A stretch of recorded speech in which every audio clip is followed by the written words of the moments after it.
il y a de cela beaucoup de temps, des hautes personnalités centrafricaines, des centrafricains et centrafricaines dans la capitale de Bangui, dans les provinces, subissent des arnaques de ces malfrats que vous voyez aujourd'hui ici.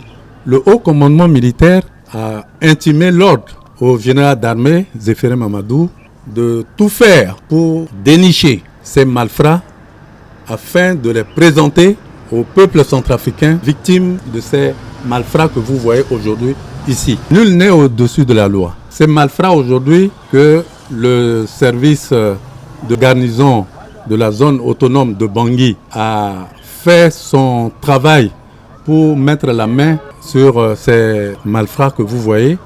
Et donc, en ce moment, il y a une enquête qui se fait au niveau de la gendarmerie, même dans les quartiers, pour continuer à dénicher.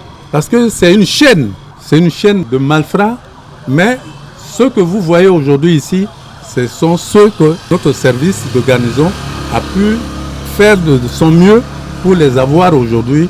Et nous pensons que avec le temps, seule l'enquête pourra nous amener à les orienter vers le tribunal de Bangui pour qu'ils soient jugés. Le présumé auteur parmi ces malfrats-là, c'est ce monsieur-là, c'est Moundjou Vincent, alias CB, qui habite le quartier Gobongo. Il est connu avec le sobriquet de alias CB demeurant à Gobongo. C'est celui-là qui, en blanc, c'est lui le chef de bande. Il est connu dans tout le quartier de Gobongo. C'est lui-même qui imite les voix. Il peut imiter, c'est un homme, il peut imiter la voix d'une femme, la voix d'un prêtre, la voix d'un militaire, d'un oiseau. Il ne regarde pas.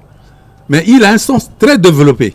Je vous dis là qu'il peut même imiter le chef de l'État, ce monsieur que vous voyez là. Ce caporal que vous voyez en tenue parmi les autres là, c'est un indiscipliné. C'est pour vous dire qu'il y a toujours des militaires qui sont bien formés, malheureusement, qui dans leur compagnie a pensé que le fait de tenir compagnie avec ceux-là, il a très mal choisi le chemin qu'il a pris aujourd'hui. Voilà pourquoi il se retrouve parmi ces malfrats-là. Il n'y a pas une rubrique militaire qui dit qu'un militaire devrait se retrouver dans cet état-là. Non, ce n'est pas normal. Au niveau de l'armée, au niveau de l'état-major des armées, il y a des rubriques qui vont être traitées pour qu'il puisse subir de son comportement.